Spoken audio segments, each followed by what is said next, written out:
절망이 소망으로 회복되는 방법이라는 제목으로 우리 말씀을 묵상하도록 하겠습니다.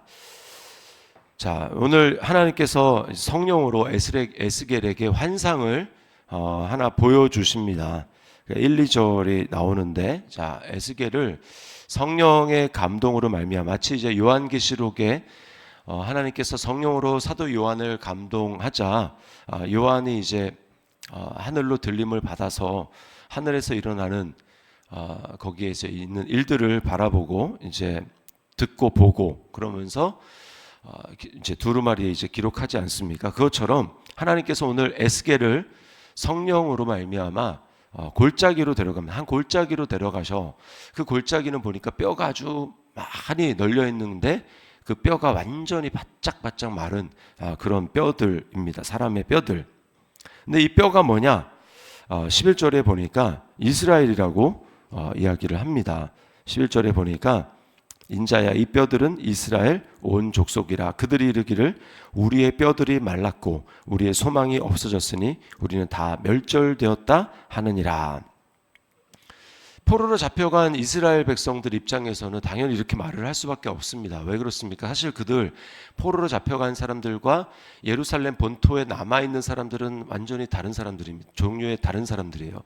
포로로 잡혀간 사람들은 왕족이나 아니면 귀족들 또는 유력한 사람들, 그런 사람들을 잡아가고 별 볼일 없는 사람들, 그런 사람들만 다 예루살렘에 남아줘봤자 뭔가 도모를 하거나 별로 그럴 만한 힘이 없는 사람들만 다 예루살렘에 남겨뒀습니다. 그러니까 힘있고 뭔가 할 만하다라고 한 사람들은 다 예루살렘 포로로 이제 바벨론 포로로 잡혀간 사람들이죠.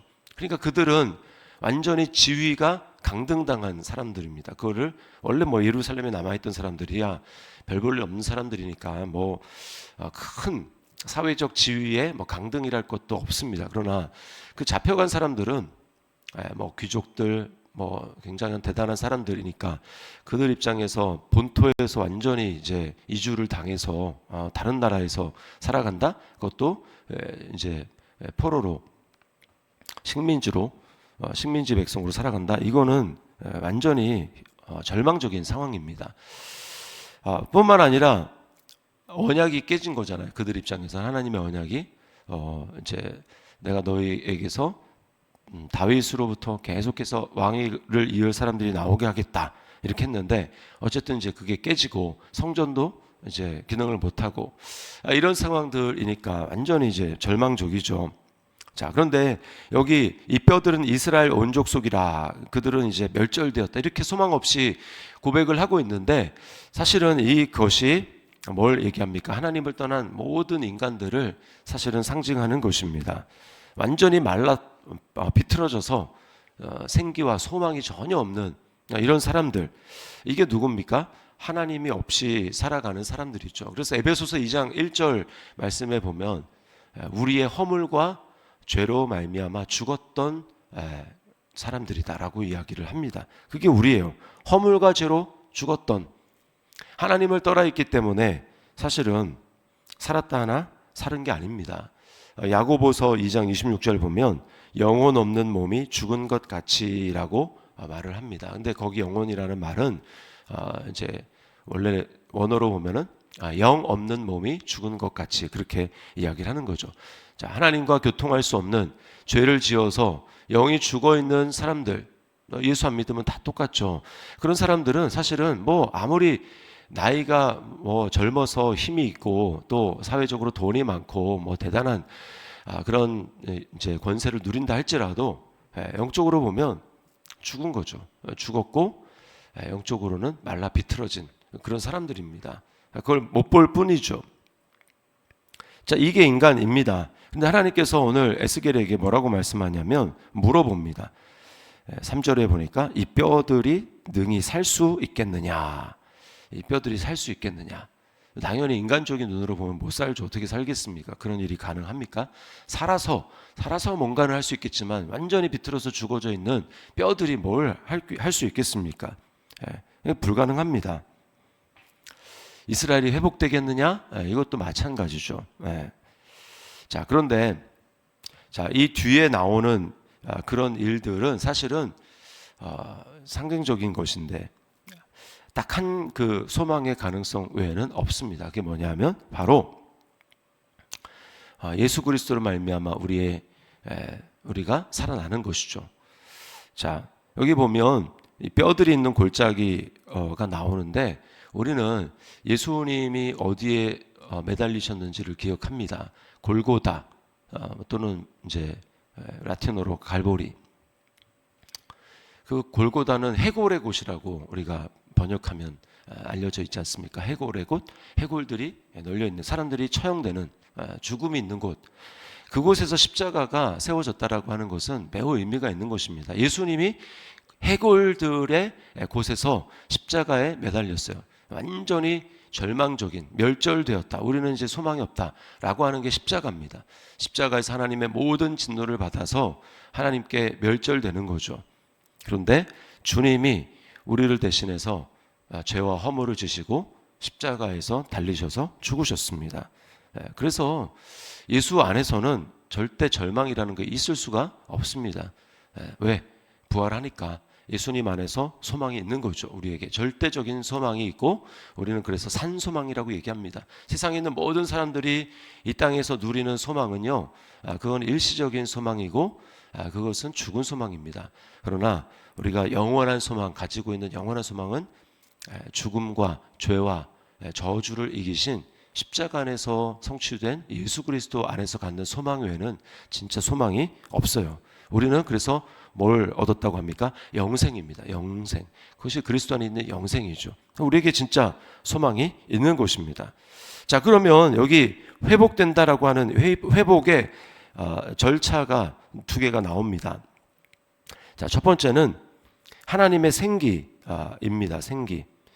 여기 이제 오늘 말씀해 보니까 5절에 보니까 주 여호와께서 이 뼈들에게 이같이 말씀하시기를 내가 생기를 너희에게 들어가게 하리니 너희가 살아나리라. 이렇게 이야기를 하죠. 자, 여기 생기라고 번역을 했지만 원문에는 그대로 보면 루아흐입니다. 루아흐.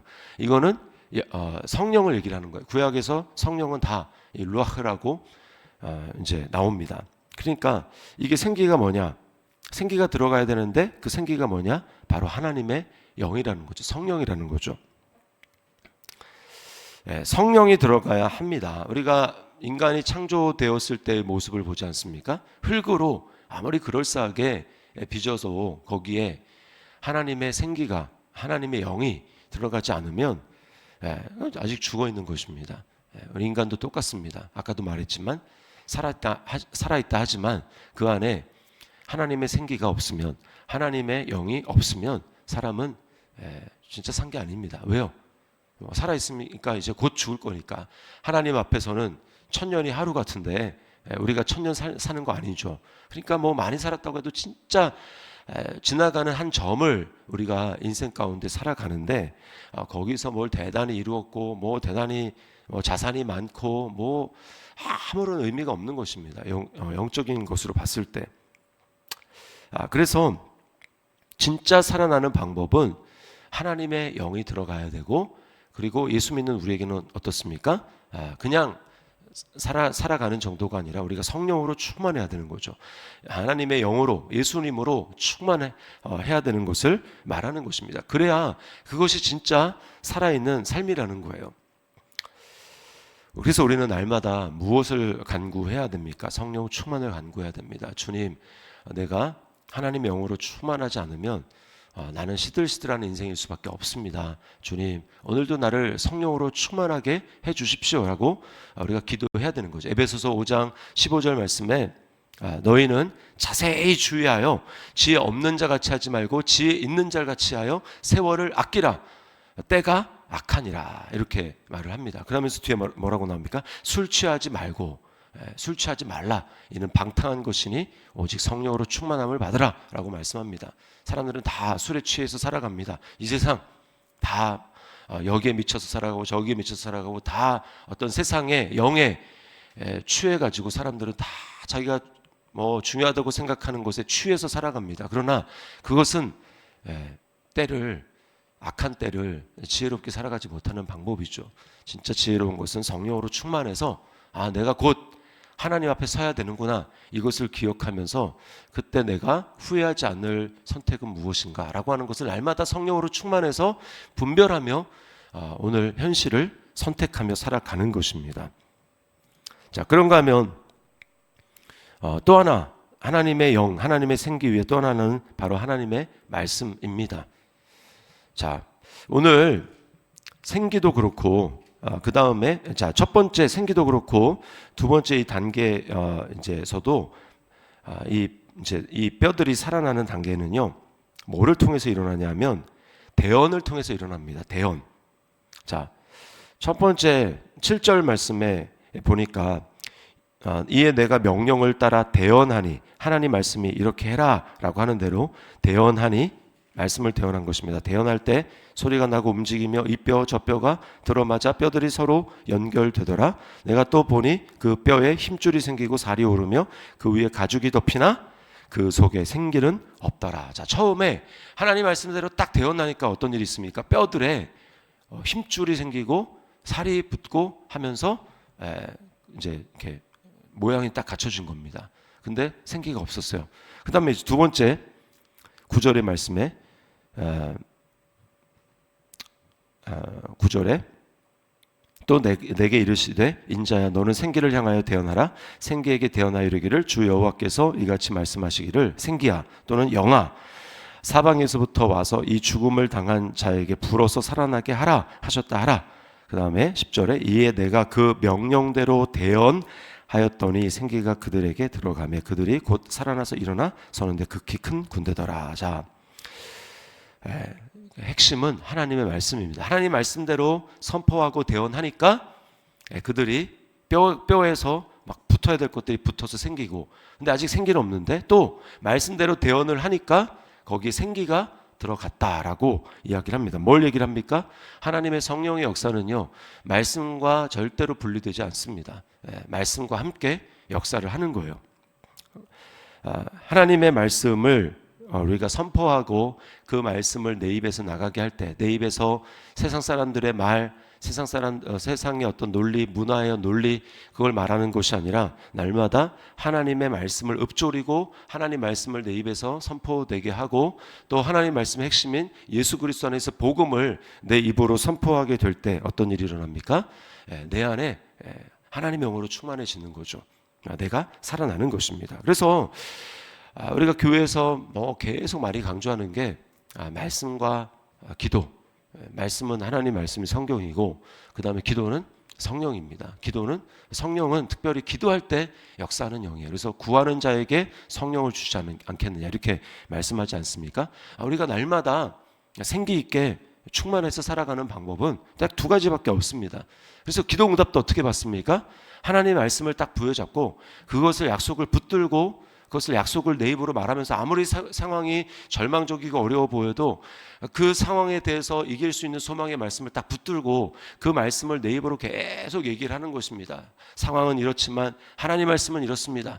예수 그리스도 안에서 나에게 하나님 말씀이 이미 임했습니다 라고 하면서 그 말씀을 가지고 계속 선포하면서 기도하는 것입니다. 그럴 때 응답이 우리에게 일어나는 거죠. 시간이 지나면 상황이 아니라 하나님 말씀이 내게 이루어지는 것입니다. 그러니까 말씀과 기도밖에는 우리가 세상을 이기며 절망을 소망으로 바꾸어서 살아가는 방법이 없습니다. 우리는 이 말씀을 기억하면서 절망적인 상황을 계속 할 수밖에 없는 현실이지만 그 안에서 우리 날마다 하나님의 말씀을 대언하고 또 하나님의 영으로 성령으로 충만하여져서 오늘도 능히 이기며 살아가는 한날이 될 수 있기를 주님의 이름으로 축원합니다.